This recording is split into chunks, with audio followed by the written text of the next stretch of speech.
When I was a rabbinical student, some 20, 25 years ago, I had on my refrigerator in my apartment a 3x5 card on which was printed the following statement: "There is nothing I enjoy more than arguing with people with whom I agree."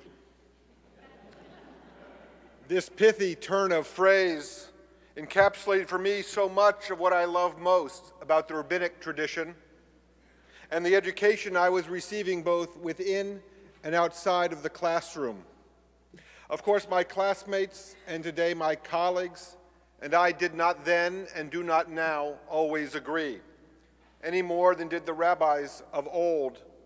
After all, as the old saw goes, 2 Jews, 3 opinions.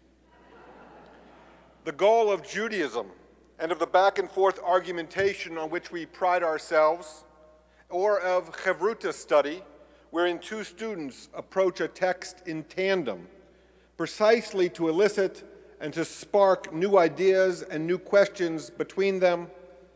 The goal of Judaism has never been to achieve consensus, but neither is arguing an end in itself. We argue, or more accurately, we enthusiastically engage in the realm of ideas, eagerly asking questions, evoking thoughtful answers, which stimulate still more good questions, not so that we might win the day, and not even to convince another of the rightness of our point of view, and certainly not to prove another wrong, perish the thought.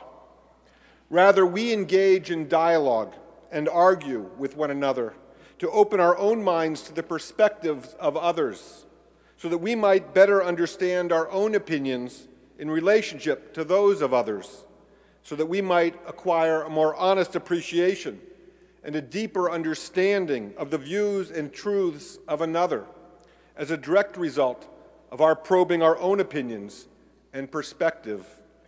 In short, we dialogue and debate, we inquire and we argue so that we might grow in understanding. Have you ever wondered why it is that this holiday is called Rosh Hashanah? Why is it not, for example, called Tehillat Hashanah, the beginning of the year? Or why not Hashanah HaChadashah, the new year, as it is colloquially known in English? Why Rosh Hashanah, which translates as the head of the year? Because we are told this is the time of year to use our heads.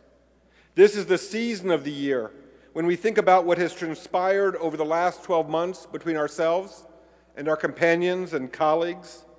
And now is the time for us to pause to consider how we may have failed to appreciate fully the different worldviews and vantage points and perspectives of our family and our friends and our fellow citizens. This year, our High Holy Days find us gathering at a time when our public discourse seems at an all-time low. The ways in which we publicly and perhaps even privately exchange ideas has been so degraded that our populace, and perhaps each of us personally, finds ourselves intellectually, emotionally, and spiritually weakened from a once civil civic dialogue that has devolved into uncivil, cynical diatribes. In the words of George Saunders, writing recently in The New Yorker, we have become 2 separate ideological countries, leftland and rightland, speaking different languages. And not only do our 2 sub-countries reason differently, we draw upon non-intersecting data sets and have no common basis on which to discuss the most fundamental of ideas. He goes on, in the old days, a liberal and a conservative, a dove and a hawk, say, got their data from one of 3 nightly news programs, a local paper, a handful of national magazines, and they were thus starting with the same basic set of facts, even if those facts were questionable, limited, or erroneous. Now, today, each of us constructs a custom informational universe, either wittingly, wherein we choose the sources to which we go that uphold our existing beliefs and flatter us, or unwittingly, wherein our apps' algorithms do the driving for us. But of course, technology is not only to blame. Ultimately, responsibility for where we gather and where we go to exchange ideas, where we turn for an alternative viewpoint to our own, if we deign do so at all. Our shortcomings in this regard rest on each of our own shoulders. And insofar as we are both victim to and guilty of our own failure, ours is an ethical and not an intellectual default. In this, I dare say, you and I, and our society as a whole, have become no different than the proverbial couple trapped in the same house, circling one another warily, already long convinced of what the other believes, intends, and will say, such that each of us is pre-programmed with a ready retort before any word or idea is exchanged. Life is now imitating art, or if you prefer, reality has overtaken parody. On this first night of a new year, on Rosh Hashanah, the head of the year, let us ask ourselves, when did we become so disinclined, so uninterested, so afraid of listening to and even learning from others, from those closest to us, whose experiences, opinions, and worldviews do not comfortably jibe with our own, and from those whose ideas could not be further from our own, but contain a deep truth just the same? After all, if we do not enter into a dialogue with one another, and if we are unwilling to ask questions and to listen to those with whom we disagree, if we are unwilling to argue for the sake of appreciating the reality another knows as his or her truth, not only will we fail to understand views different from our own, and not only will we fail to engage and to sharpen our own thinking, but even more significantly, for our failure to engage openly and sincerely with those around us, we will grow increasingly suspicious of one another, and we will ultimately come to distrust our neighbor. And it is distrust within our polity, as surely as is true when it exists within our private relationships. It is distrust that is corrosive to our body politic, but not only to that, it is corrosive to each of us individually and to our families and friendships as well. Study after study reveals that when we are suspicious and distrustful of one another, we end up isolating ourselves, speaking only to like-minded souls and alienating those who think and feel differently than you or I might, and corroding our interior lives. Indeed, as David Brooks of the New York Times wrote just last month, the decline in social trust we're experiencing currently correlates directly to an epidemic of loneliness. In 1985, 10% of Americans said they had no one close with whom they could discuss important matters. By 2004, the number was 25%. And a recent AARP study of Americans 45 years and older found that today fully 35% of us suffer from chronic loneliness. Is it any wonder that this so closely correlates to our highly polarized and cynical political culture? Such self-congratulatory, self-serving behavior as our own certainty, this is ultimately self-defeating. For our failure to be curious and our failure to ask questions, our failure to inquire of one another what is true for them and why you hold that view, such disinterest in learning about a truth beyond our own, this goes against everything our tradition teaches. After all, questioning, which involves first of all listening and then considering views different from our own, is the most profoundly Jewish act in which we can engage. Ours is a faith that requires questions, a seeming contradiction that gives us a whole wonderful opportunity to learn and not simply to believe. So writes the late Edgar Bronfman in a book posthumously published entitled, Why Be Jewish? And he continues, one of the best ways for us to ferret out truth or a set of truths is to ask questions. Do not be afraid to challenge the opinions we call facts or the orthodoxies we call faith. Asking questions is a very Jewish thing to do. The Talmud tells us that the ancient Jewish academies of Rabbis Hillel and Shammai argued, that is, they questioned and disagreed with one another, often and on virtually every point of religious law and ritual practice, often vehemently. The Talmud records no less than 316 of their disputes.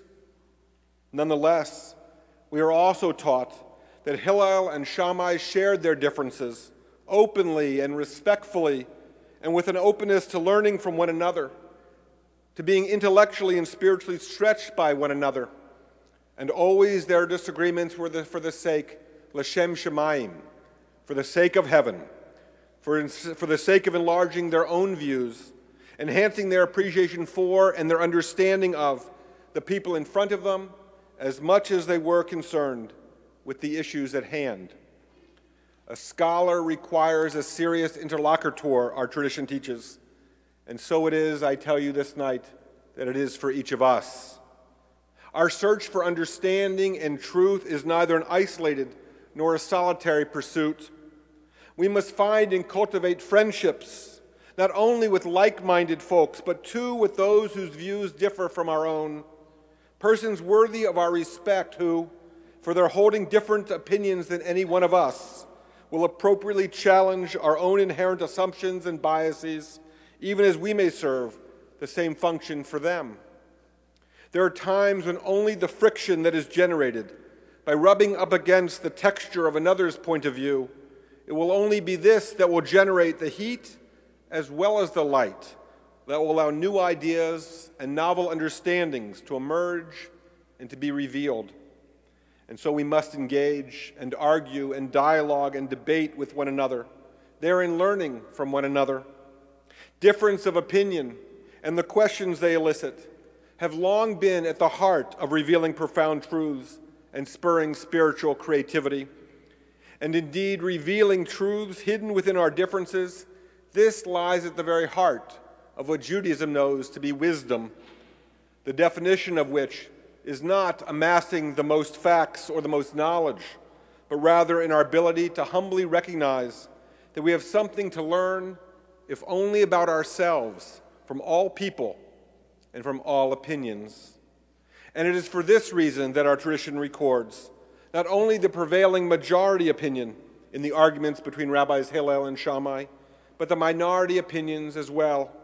The opinion that did not curry the most favor, the opinion that did not carry the day, these too are preserved and prioritized, for therein too lie profound truths, and we ought know them as well. On this night, let us take seriously the words of our High Holy Day liturgy, which declare, "We are neither so stiff-necked nor arrogant to believe that either one of our nation's two large political parties, nor any person among us holds a lock on truth. Indeed, in the words of conservative political commentator Glenn Beck, taken from a recent editorial printed in the pages of the New York Times, we may not agree on everything, certainly not on politics, but are we not more than politics? Let us refuse to define each other based on the worst among us. We need rather to listen to one another, to try to understand one another's pain, especially when we don't necessarily agree or understand one another." Or, in the words of the Talmud, "Ke'ein lev shnei b'nei adam," the hearts of two people are never exactly equivalent. Therefore, there is always something to be gained by lowering our voices as well as our defenses and listening to and learning from persons with perspectives that don't comfortably mesh with our own. And in the words of the poet Rainier Maria Rilke, once we realize that even between the closest of human beings, infinite distances exist, a wonderful living side by side can grow if we can succeed in loving those distances between us. For when we ask about the experience, and when we inquire after the truth of another, it is then that we can begin to internalize and absorb it.